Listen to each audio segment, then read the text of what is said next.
ये तो मखसूस नशिस्तों के हवाले से बात हो गई। जो डायरेक्ट इलेक्शन लड़कर आए और आज़ाद हैसियत में लड़े, इस वक्त तो सुन्नी इत्तेहाद कौंसिल की जमात है जो रिप्रेजेंट कर रही है, और जो इत्तेहाद भी बना आज़ाद लोगों का वो इनके साथ बना। तो जो अब पार्लियामान में जमात है वो सुन्नी इत्तेहाद कौंसिल कहलाएगी इस फैसले के बाद, या वो PTI कहलाएगी? नहीं जी, अभी तक जो फैसला हमें समझ आई है, और जाहिर अभी वो आ जाएगी डिटेल जजमेंट भी, उसके मुताबिक, उसकी रूह के मुताबिक Pakistan Tehreek Insaf has been restored. इसमें वो 39 लोगों का वो फिगर दे रहे हैं कि they should be declared as PTI return candidates, और बाकी जो इंडिपेंडेंट रिटर्न कैंडिडेट्स हैं they will be given 15 days to join that, जो भी वहाँ पे पार्लियामानी पार्टी मौजूद है। तो वो शर्त भी पूरी होगी कि ये पार्लियामानी पार्टी होनी चाहिए। लिहाजा अब सुन्नी इत्तेहाद कौंसिल मेरे ख्याल में किस्सा पारीना माजी हो गया। अब पाकिस्तान तहरीक इंसाफ जो है उसकी हैसियत जिस तरह इस फैसले के अंदर बहुत वाज़ेह अंदाज में डिक्लेयर कर दिया गया है कि वो पार्टी थी, है और रहेगी। निशान वापस लेने से और पार्टी खत्म नहीं हो जाती। तो Pakistan Tehreek Insaf has been restored, like वो जो फैसला हुआ था आज, जो मैं कह रहा था पहले भी बात कर रहा था, सबसे अहम बात यह है कि जस्टिस काजी फायजीसा साहब ने ये बात की है कि इलेक्शन कमीशन ऑफ पाकिस्तान ने उनके फैसले की गलत तशरीह की है। लिहाजा ये बड़ा एक अहम नुकता है। और अभी जो मारिया बात कर रही थी, ऑलमोस्ट मेजॉरिटी ऑफ द जजेस यही कह रहे हैं कि इलेक्शन कमीशन का जो किरदार है, इलेक्शन कमीशन चीफ हैं, उनके जो मेंबर्स हैं, वो अब काफी मुतनाज़ा हो गए, काफी ज्यादा, कि आपने एक आध फैसला नहीं है, तवातुर के साथ, तसलसल के साथ आपने यके बाद दीगरे जो इस तरह के फैसले किए जिससे आपने जिससे लगा कि आपकी ओपिनियन बायस्ड है, आपने गलत तशरीह की सुप्रीम कोर्ट के फैसले की। अच्छा। लिहाजा ये एक अहम नुकता है। और काजी फायजीसा साहब जिन्होंने वो जजमेंट जनवरी 13 की उन्होंने जो लिखी थी, उन्होंने बजाते खुद ये कहा है कि इलेक्शन कमीशन और पेशावर हाई कोर्ट का जो फैसला था जो है हम उसको भी सेटिस्फाइड करते हैं। वो बात होगी। लिहाजा जो आपका सवाल है, पाकिस्तान तहरीक इंसाफ जो है वो इस वक्त पार्लियामान के अंदर उसको रिस्टोर कर दिया गया है। पाकिस्तान तहरीक इंसाफ जो है बहसीयत पार्लियामानी पार्टी, और अब जो है जो फिगर्स हमारे सामने आ रहे हैं कि टोटल 125 नशिस्तें जो हैं ये जो जब इनको मिल जाएंगी वापस इनकी खवातीन की, तो वो नेशनल असेंबली के अंदर उनकी बन जाएंगी, जो कि एक मेजॉरिटी पार्टी के तौर पर वो सामने आ जाएंगे। फिगर्स आपके सामने रख देते हैं। KP के अंदर JUI को F को 10 दी गई थी, नून लीग और पीपल्स पार्टी को 7 दी गई थी, ANP को 1 दी गई थी। लिहाजा ये जो सारी की सारी सीटें हैं, 25 सीटें ये वापस मिल गई हैं। KP के अंदर पंजाब में 23 सीटें नून लीग को दी गई थी, पाकिस्तान पीपल्स पार्टी को 2, काफ लीग इस्तेकाम पाकिस्तान पार्टी को 1 नशिस्त दी गई थी। लिहाजा ये जो 27 सीटें हैं ये वापस मिल गई हैं पाकिस्तान तहरीक इंसाफ को। पंजाब में सिंध असेंबली के अंदर पीपल्स पार्टी को 2, MKN को 1 मिली थी, 3 सीटें ये वापस मिल जाएंगी PTI को, और 23 नशिस्तें जो हैं नेशनल असेंबली के अंदर ये मिल रही है वापस पाकिस्तान तहरीक इंसाफ को। ओके। लिहाजा और इसके अंदर एक और जो अहम नुकता ये है कि जो आजाद आए हुए हैं उनको मौका दे दिया गया है कि 15 दिन के अंदर वो डिसाइड कर लें। लिहाजा ये इक्वेशन जो है वो बिल्कुल सारी बातें क्लियर हो जाएगी। अच्छा, एक चीज ये है काशिफ अब्बासी साहब, मैं ऐसे ही पूछ रहा था, नॉर्मली कोई भी केस होता है ना इस तरह का बड़ा, तो उसमें होता ही है कि इंटर कोर्ट अपील या कुछ इस तरीके से।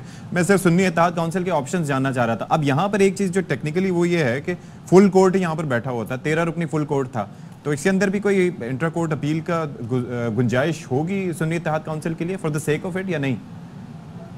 आई थिंक अपील तो मेरा ख्याल है अपील की गुंजाइश तो है।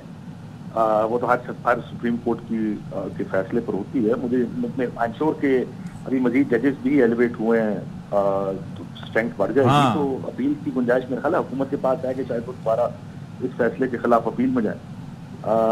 इलेक्शन कमीशन क्या करेगा इस पर, क्या वो जाएगा या हुकूमत जाएगी? वैसे वो इस जगह रह गए हैं इलेक्शन कमीशन वाले के वो जाएं, जो सुप्रीम कोर्ट में जो जिस तरह से उनके बारे में बात की गई है, रिमार्क्स दिए गए हैं, या जिस तरह से मारिया ने तस्करा किया। देखिए मैं पहले भी एक बात कहता था कि इलेक्शन कमीशन का जो किरदार रहा है पिछले 1-2 साल में वो किसने नहीं देखा, लेकिन हम ये भी जानते हैं कि वो किरदार इलेक्शन कमीशन का वैसा क्यों था। क्या इस मुल्क में इदारे आजाद तौर पर काम करते हैं? नहीं काम करते आजाद।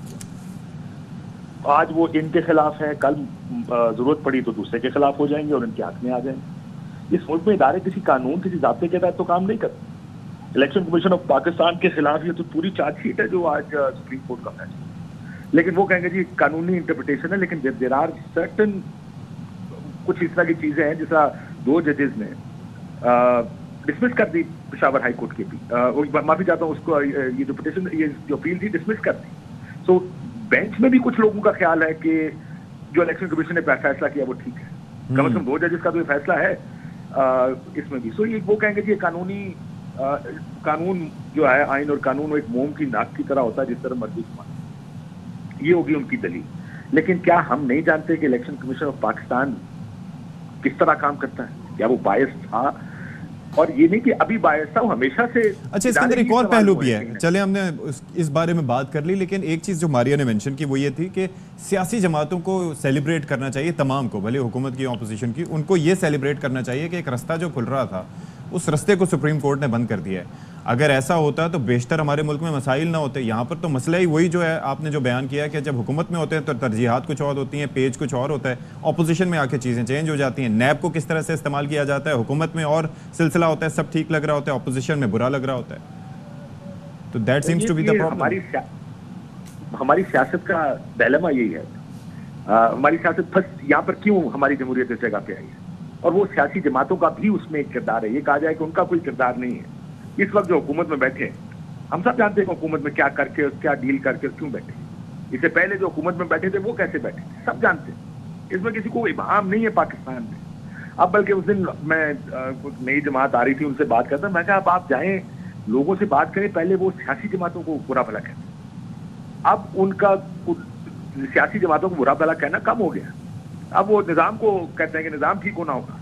तो मसला ये कि इस निजाम को ठीक करने में सियासी जमातों का किरदार है, यही ठीक कर सकते हैं। आपको याद होगा मैं थोड़ी देर पहले यही जवाब दिया था कि सियासी जमातें अगर इकट्ठी हो जाएं तो ये निजाम ठीक हो सकता है। लेकिन सियासी जमातें अपने पावर पॉलिटिक्स और जाती मफाद से बाहर ही नहीं आती। इस वक्त क्या सोच के मुस्लिम लीग नून, पीपल्स पार्टी और बाकी जमातों ने फैसले किए, ये सोच करके पावर किधर है, हमें पावर किन टर्म्स में मिलेगी, कैसे मिलेगी। उन्होंने वो हर काम किया जिसपे उनको पावर मिल सकती है। मुझे सोचें जरा कि अगर फॉर्म 47 पे इतने बड़े बड़े लीडर असेंबली में फॉर्म 47 की बुनियाद पे आ जाए, तो फिर असूल कहां गए आपके? फिर असूल तो ना हुए जब पता हो कि इलेक्शन हारने के बावजूद मैं असेंबली में बैठा और फॉर्म 47 की वजह से बैठा, और एक किसी ने पेन उठाया और फॉर्म 47 इशू कर दिया, लोगों ने मुझे वोट नहीं दिया। तो इस मुल्क की सियासी जमातों की एक अक्सरियत, जो सियासतदानों की भी अक्सरियत है, उसमें ये एथिक्स और मोरालिटी नहीं है। वो इखलाकियात, लार्जर प्रिंसिपल्स की बुनियाद पर फैसले नहीं करते, वो छोटी बुनियादों पर फैसले करते हैं। मुझे फायदा किस चीज का? मुझे फायदा ये है कि मुझे 47 के जरिए असेंबली में भेजा जा रहा है, हाँ। को मैं चला जाता हूँ, हाँ। क्या लोग मेरे साथ हैं? नहीं। लोगों ने मुझे वोट डाला? नहीं। लोगों ने मुझे वोट नहीं डाला। काशिफ साहब, जब तक सियासतदान, हमारी और पॉलिटिकल पार्टी ठीक नहीं होंगी, ये निजाम ठीक नहीं होगा। वाकई ये बात मैं बार बार कहता हूं। काशिफ साहब साथ ही रहिएगा।